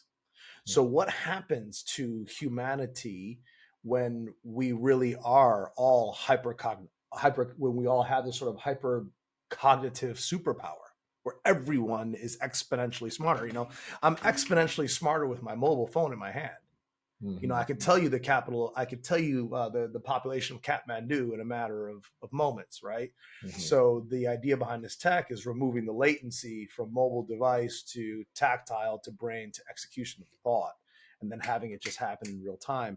And that's something that is not far away, and in many ways is terrifying. It's interesting when we, like, almost everyone in the world has, like you say, instant access to proper and true information today. Very few people use that. They use the internet for porn mostly. So, be interesting to see how that Neuralink idea relates to that, to what the actual uses end up being. Now I wonder if you could simulate things like a cannabis buzz through a link. Well, I think that I think that stuff is already happening in many ways, right? So In the world of RZR, like we created this idea of what we call an LEI, which stands for life experience information. And so I came up with this concept of what will be sold on the black market in the near future. It wouldn't necessarily be a narcotic, if you will, but it would be data, right? Because whoever owns the data owns the world. And so as we're creating these sort of like metaversal beings, for example, like we're creating a girlfriend in the metaverse or a boyfriend in the metaverse, creating the physical form is one thing, but creating the personality is something completely different. So in the series, and you'll get to this, I think in episode 3-ish, you go into these swim pods, and these swim pods take you into the state that's called hypnagogia, which is this state of lucidity between alertness and sleep state. And the users feel like they're going into this sort of like dream metaversal near reality where the world is programmed in real time through like a large language model thought process. So it feels like you're high, but what's actually happening in the background is we're stealing your life experience information. Every memory that Santa Claus has had going back to his earliest memories, right? So I could take all that data, I could sell that on the black market, so I can create personalities without having to create them from scratch, if you will. And when you think about porn, what's really exciting about what we talk about even in the show is that, hey, how do I get the sex pot without the trauma? Like I want a girl that wants to blow me all day, every day. But I want her to be this sex deviant, but I don't want her to have any sort of personality disorder. Right. The idea is that you can take this life experience information and you can distill out what you don't want. Mm-hmm. Right. And then you can retain what you want, and you can create the ideal. Right. So you can create a hyper thinker without the social disorder, or you can have someone who is, say, for example, on the spectrum in terms of their thought process, but is not socially awkward, So you can distill the things that are working against the personality, but retain the things that are working towards the personality. And then that is distilled into one container. And then you could repurpose that into potentially even into yourself. Yeah, that's amazing. What if all this is all a part of RZR season 1? What do we got to expect for RZR season 2? Are you going to pick up the storyline where it left off, or are we going to be experiencing a whole new RZR? It's a lot of it's going to pick up where it left off. And so if you've seen through episode 8, you know where Grimm ends up. But the idea is that, in season 1, he ends up bringing down some global adversaries that are dealing with international arms shipments and human trafficking. And when you kick that kind of hornet's nest, invariably it's going to come back to you. And what's one of the things that Grimm ends up doing through the show is, he's a conscientious hacker, if you will. So a hacker's job is to basically be anonymous, never be found, never be seen, always cover one's tracks, etc. But what we play with this acumen, because he gets such cognitive strength, the ego starts to edge in. And so he starts to leave signatures because he almost wants to leave his brand of authenticity to say, haha, I did this, RZR did this. And as a result of that ultimately goes against the philosophy of being a hacker and ends up getting him found. So it's interesting that when you get this God complex, that the ego says, I need to let the world know who's behind this. Right. It's almost like, I'm in sobriety. Like I've been almost, I'm 7.5 years sober. And one of the things that we talk about in sobriety is the ego. We say that when we step into the ego, we're edging God out. And it's interesting how life, you'll go into sobriety and you'll have all these incredible things, and life will come back to you, money, property, prestige, but there's still part of that ego that feels like, maybe I still can, maybe I could still get away with those bad behaviors, because the ego is very tricky. It's very conniving. It's very cunning. And so, it is ultimately the antithesis of what Grimm philosophically stood for, but it's ultimately one of the things that brings him down and gets him caught up at the end of the season. So we play into all of that stuff as well. What, aside from your own projects, what has been your favorite series or film to act in, or documentary to uncover things about? Sure, that's a great question. I did a great show called Queen of the South, which I really enjoyed. That was a big show that ended up got a lot of coverage. And I just recently did a fun one called Resident Alien that was also on Netflix too. I really enjoy doing other people's work. I mean, that's the stuff that creates more star power. And I always said the more star power you have, the easier it is to make movies.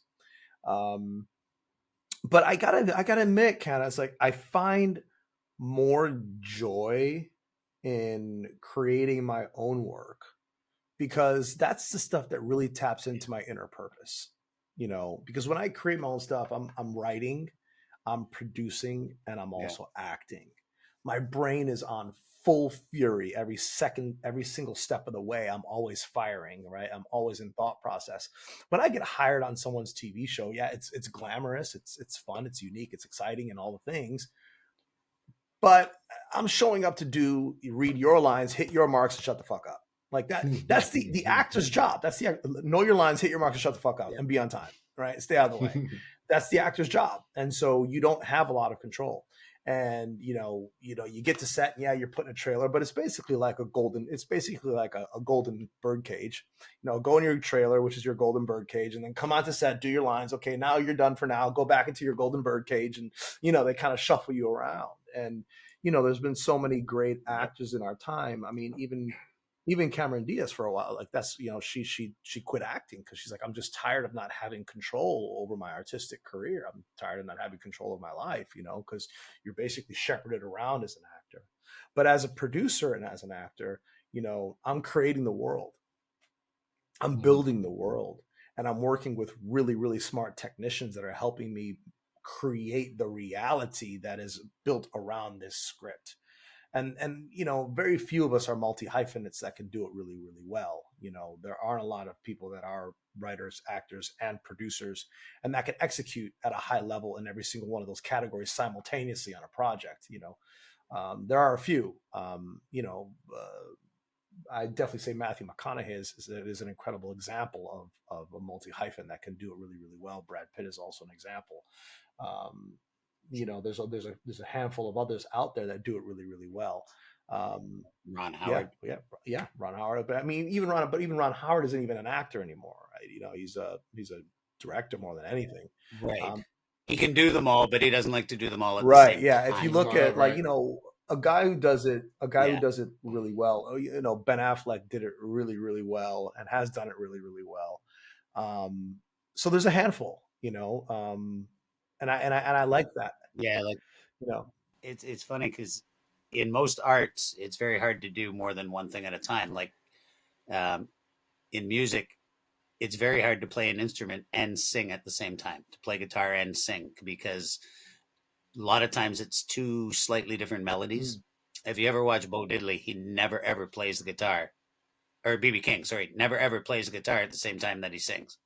He always stops playing, sings, starts playing again. Interesting. Because he can't do it. Interesting. One of my first shows I ever saw was BB King. Yeah. Was it? Right. I'm a creative myself, and this whole Santa Claus type character was created by me, and there's backstories to him and everything. But I find when I work with someone else, I get more done as well. I can probably do all the three different aspects of it, but I'm not spurred on enough unless there's someone else there to bounce my creativity off of. I'm also sober now, 23 plus years, but my my alcoholism was based on a lack of self-esteem, of all things. That's where I have my biggest problems, and I don't feel confident enough, even though I know I have whatever it is that qualifies me or will make it great.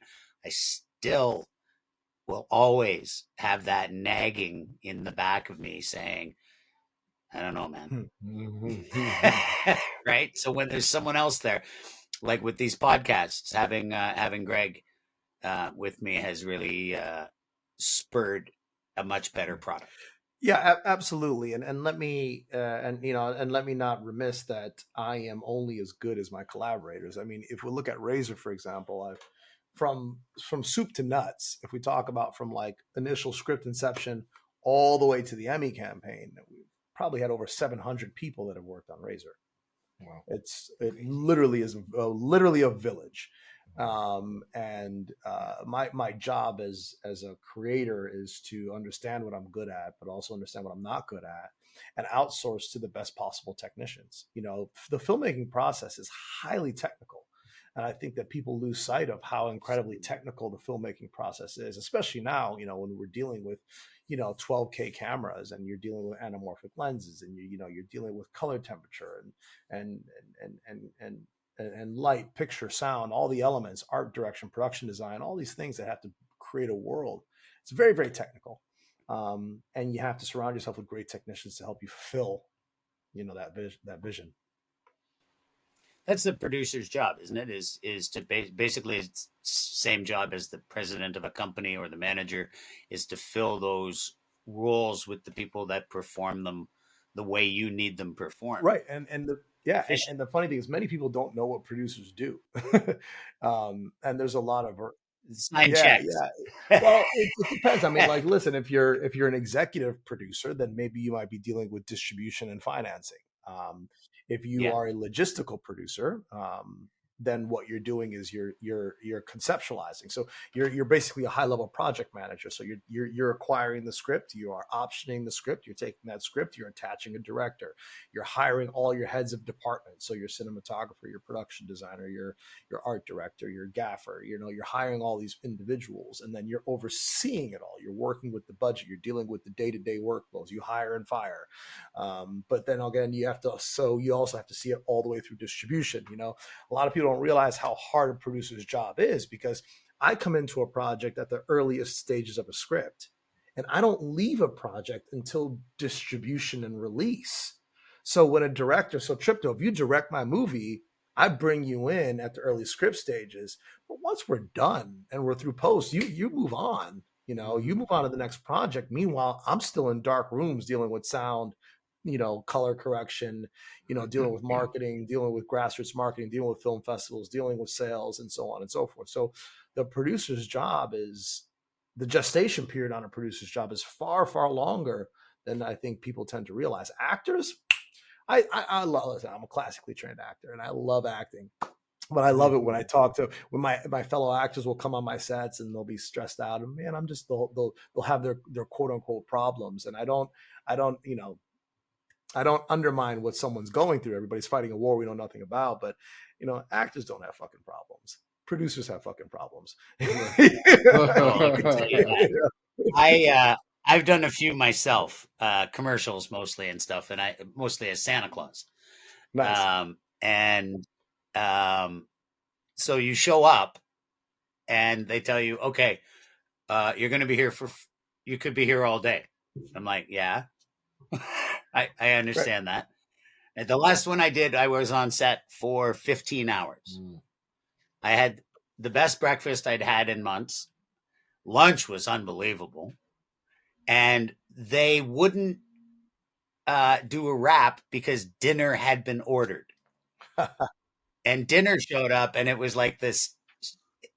These all came from top shelf restaurants that don't normally cater, and this food's showing up. And I spent probably an hour and a half on set. The rest of the 14 or 15 hours that I was there all day, I was half in costume, sitting in a chaise lounge, being looked after like I was, I was waiting for someone to come fan me with palm leaves, for crying out loud. Yeah. And they were apologizing to me. And I was like, guys, like, I've literally had a nap here, and for what you're paying me, that's incredible. So, because you get a lot of money, even as a commercial, just doing absolutely acting for a commercial. And that's a great example of it, right? And that's one of the things that that is skewed about what happens with actors. And my heart does go out to the child actor. and there's a real reason for that, especially like as me as an adult. I got my BFA in theater when I was 24, 25. So I came to LA when I was 26. I had already been like lived in a car. I've been homeless for a while. I was a rave promoter for 9 years. Like I had already lived a life, you know what I'm saying? And so when I came into being treated well as an actor, like I was like, okay, this is very strange. Why are people tending to me head and foot and making me feel like I'm hovering? It's very, very bizarre how actors are treated on set, because you're treated like royalty. But I go back to like the child actors. I feel bad because, when you're 8, 9, 10 years old and you're brought into this world, and you are treated like a god, as you said, people tend to you hand and foot and apologize to you when you make a misstep, right? And let's say, for example, you're a Disney kid and you're 8, 9, 10, 11, 12, and then you take that experience to Starbucks. Then you take it to Ralph's. You take this weird self-entitlement with you everywhere you go because you've been programmed to believe that that's how you should be treated. It's a disconnect. It is a massive disconnect with the world and how you're treated in your 14-hour-a-day workplace, and it's hard to shake that off. If you don't have a perspective, it's hard to shake that off. So, David, do you have any insights into the film platform and the pitches? Is there something that we can talk about there for all the Gala Film enthusiasts watching in? Sure. So I'm not involved in the mechanics of that. I didn't build any of that. I pretty much only know about that, probably what you know about that, the Gala token has been launched. People have that token and they will be able to support projects that are sort of community started, and then be able to provide their own film token to help get those projects off the ground. I'm curious to see, how well it's going to perform. I think that there were a lot of grand ideas around how that's going to work out, and so we'll see. We'll see what the future brings.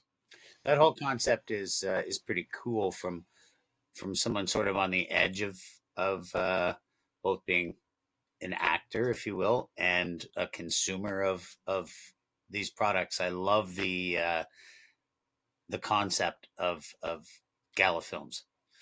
Yeah, like I love the idea of community and pitches and people being able to put their own token into, crypto if you want to make a project, and the community. You got a documentary coming up, so well, there you go. So there you go. So then the community can scrape together, $2,000, $3,000, $4,000, $5,000 or whatever to help support that.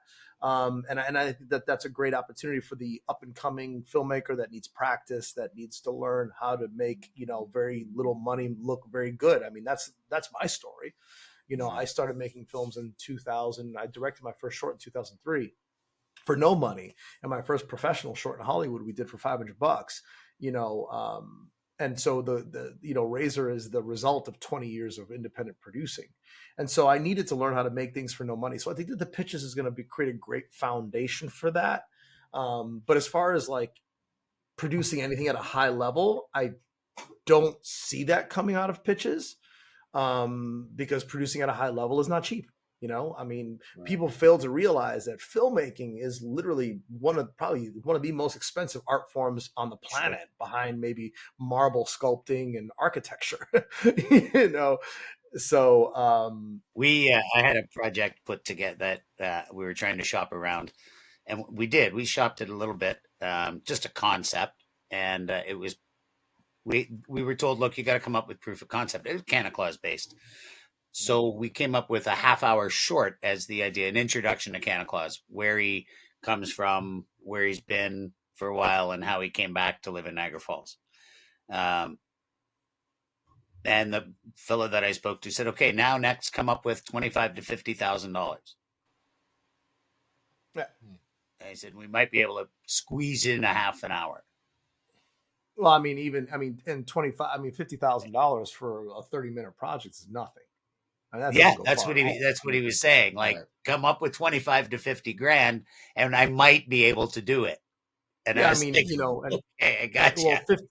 50 grand, and that's if you know what you're doing. I mean, look, Yeah. the world is full of people that get a lot of money and make it look like dog shit because they just don't know what the fuck they're doing. And the majority, and I say it, I don't mind saying this out loud, I don't give a shit. The majority of filmmakers in film 3 are shitty filmmakers. And not because they don't have vision, they're just inexperienced, right? And so the product that they produce is shit. I made shitty films, and you have to graduate into becoming a good filmmaker, just like anything else. And then there are some filmmakers in film 3 that just don't have vision, and there are a handful of them that are very, very good. And those handful that are very, very good, they know how to execute at a high level, but they don't execute cheaply.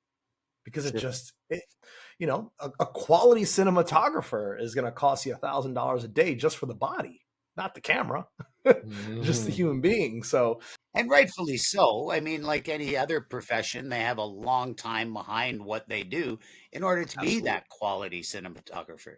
That's right. They That's don't right. just wake up one day knowing how to do it. It's like when you hire someone to come and play music, you're paying them for the 1 hour that they're performing, but you're also paying them for the hundreds of hours that they practiced and worked to become that professional that they are today. That's right. Right. That's right. So that's why film is so expensive, and there's not many people that do those things either. They're rare, right? Yeah. It's like trying to hire a stand-up bass player when they're jazz. Like there's only 6 of them, but there's 80 guys that play piano. Yeah. Right.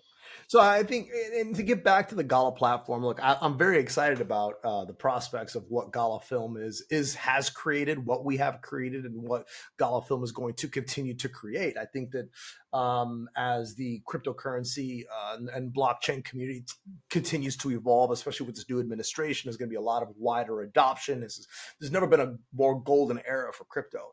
So I think off the back of that, I think that the film ecosystem will continue to grow and continue to flourish. And I'm very excited to see where it goes. More partnerships are coming down the pipeline, and more creators are going to hopefully be able to create interesting stuff. At the end of the day, like, you don't need a ton of money to make something interesting, right? You can't make an interesting feature film for $5,000, but you can make a really interesting short film for $5,000. If you really, really know what you're doing. So it doesn't take a ton.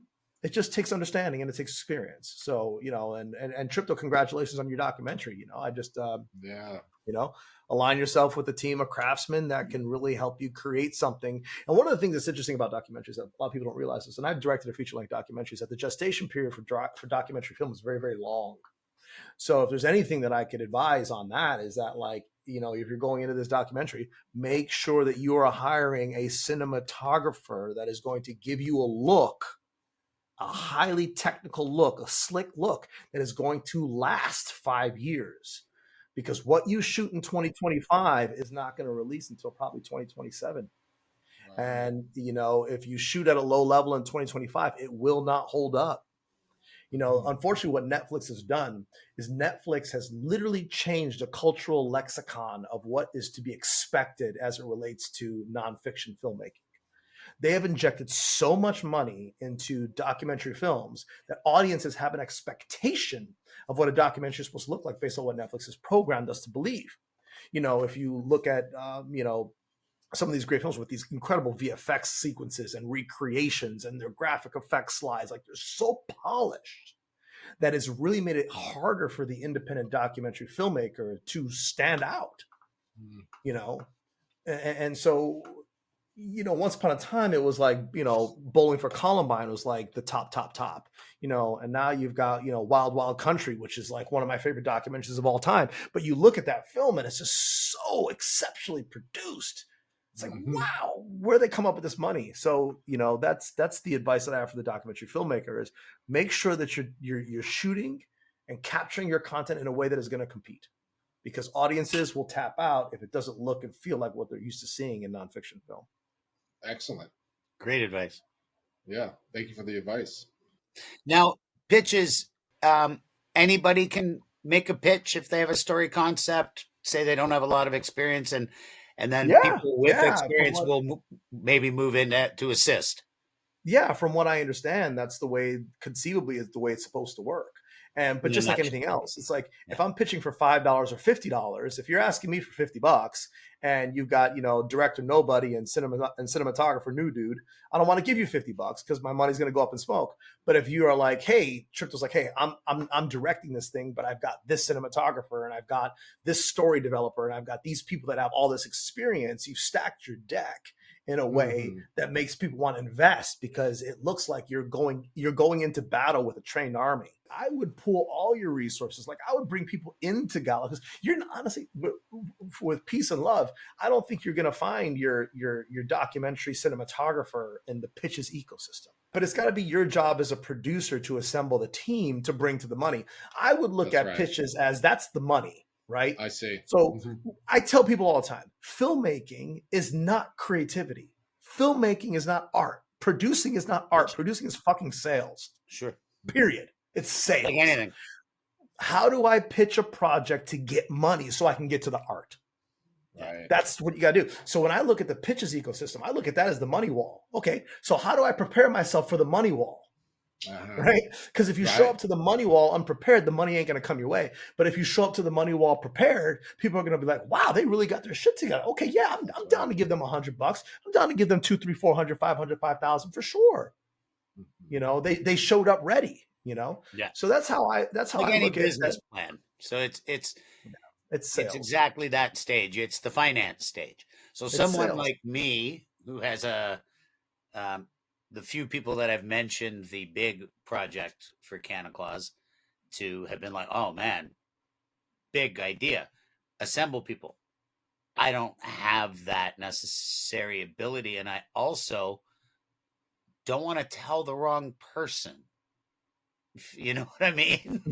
And I'm not getting everyone to sign an NDA before I tell them something. Yeah, I don't worry too much about people stealing my ideas. I used to be very closed, close to the hip, but I don't worry about that anymore. Like there's so much going on out there, and none of us are writing E equals MC squared. We're just, these are creative ideas that I don't think anybody's going to really run with. I could tell you pitches right now that only I can execute. Because I have the experience to do that. And in Canna Claus, you could pitch me your greatest idea, and I'd be like, that sounds amazing. I don't know how to execute that shit. I'm not Canna Claus, Right. Yeah, I'd have to act in it. That's the thing. Is it is a Canna Claus based story. So maybe I'll pitch it to you, and maybe we can see what happens from there. Listen, man, it's been great having you on the show.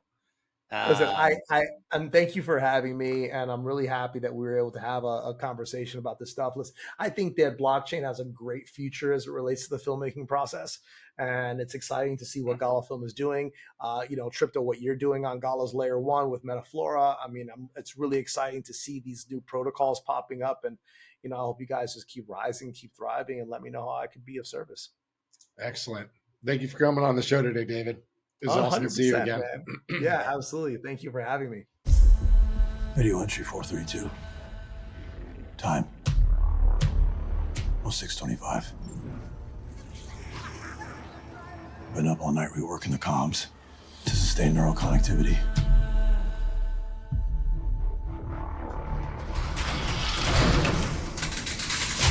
Can't afford another failed craniotomy. Application terminated. If I fail again, our results could be dire. You need to get over here right now. He just had another seizure. How many holes are you gonna drill in your head before the only monument they put your name on is a tombstone? I have to do this, and I need your help. What I've created is the next evolution of mankind. A colossal leap in brain-computer interfacing. It will reshape humanity. It will change everything. This kind of tech that certain people would kill for if they could access it. You and Zelsi are the only ones I trust. I know how important this is to you. I'm just saying, at what cost? Financial systems, social structures, hunger. We can bring tyrants to their knees. Hackers are connected. We control 80% of the nodes on the grid because of loyalty and discipline. Well, lucky for you, the devil wants a partner. Tell me about Marcus Grimm, also known as RZR. That's a death warrant. You want me to wait for everybody to die or just you? Bribe him or beat him, all gloves off. Marcus Grimm is officially an enemy of the state. Smoke him out. They're coming after us, all of us. Is there gonna be a later? Hola, chico. You think you can burn me?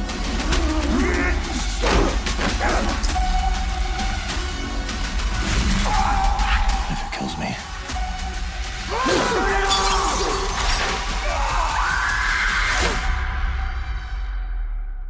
Maybe it was worth it.